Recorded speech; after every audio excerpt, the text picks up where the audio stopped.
One could say everybody is still already. The stillness is already there. It does not need to be found, even. Certainly it does not need to be created.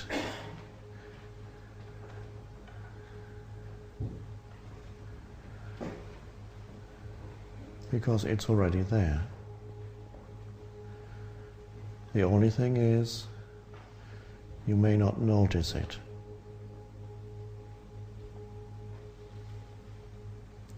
If there's a lot of mental noise, then you just don't notice it, that it's there. And also you don't notice a dimension within yourself that is far deeper than the movement of thought.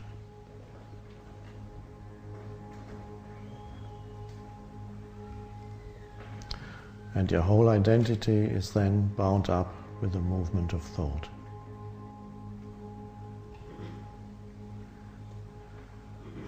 A mind-created sense of self.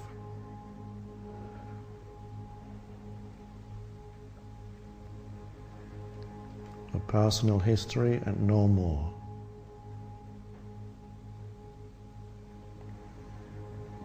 That is soon coming to an end.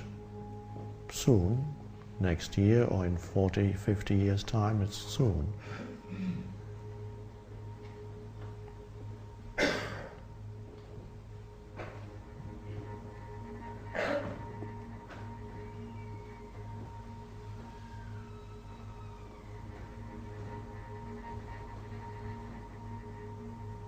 So who you are and stillness are one and the same.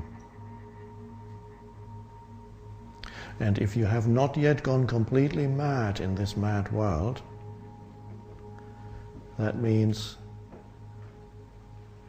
you have some access to the stillness inside you. You may not remember it afterwards because it's not memorable, since stillness is timeless and the mind cannot memorize it or think, oh, that was interesting, I'll remember that. Because stillness is not interesting. Interesting is a mental thing. Just as our weekend here is not going to be interesting. You may have noticed that already.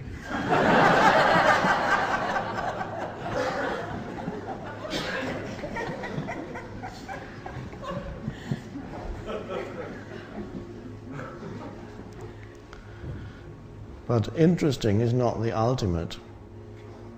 It's only the ultimate to the human mind. You can go out here and look at a tree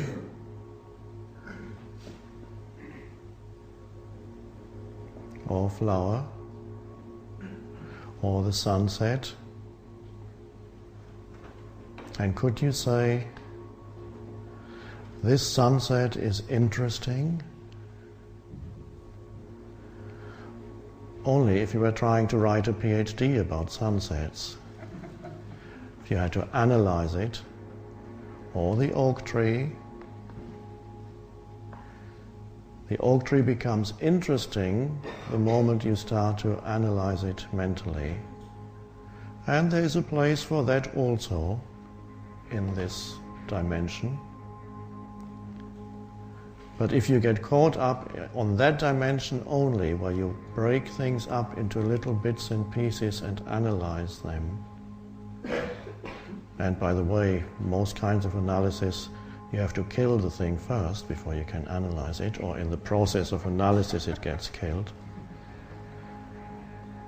But if you just be with the oak tree, contemplate it, truly look, then what you're looking at goes beyond interesting, is far deeper than interesting. Same as the sunset. There's nothing interesting about it, and yet It is awe-inspiring. It is deep. There's a depth there that defies analysis by the mind. At the moment you analyze it, you have reduced it to something lifeless. And most people in our civilization, and this has been going on for a long time, are trapped in that dimension where compulsively they go about their life analyzing, interpreting and labeling things as soon as they enter their field of consciousness. They do it to people, they do it to situations that they encounter, immediately have some personal reactive relationship to it. They do it to nature, and they can no longer perceive the sacredness that is there in nature, because they approach it only through thinking. And that is a dreadful prison that you then end up in, the prison of your own mind. And then you approach your whole life only through that. And your whole life becomes reduced to a conceptual reality in the head, consisting of thoughts that you have about things, viewpoints, opinions, and even so-called knowledge. Knowledge is thought, a label, and gives the illusion that you know. And all it is, it's a thought that you have put on something. And then it loses its depth and aliveness. And you begin to relate to reality through the veil of thinking. And you relate to yourself through the veil of thinking, because you yourself become a conceptual, thought-based entity, an egoic self, a me, with its unfulfilled personal history, its desires and fears and frustrations and its hopes that it will find ultimate fulfillment of its unfulfilled and unfulfilling sense of self based on a story in the future, which again is a thought form. That's what the future is. Nobody has ever encountered it except as a thought. And yet most people live unconsciously as if the next moment or the one after that were more important than this moment, the only thing there ever is. This one moment that you could never escape from, have never escaped from, will never escape from, that is inseparable from the life that you are,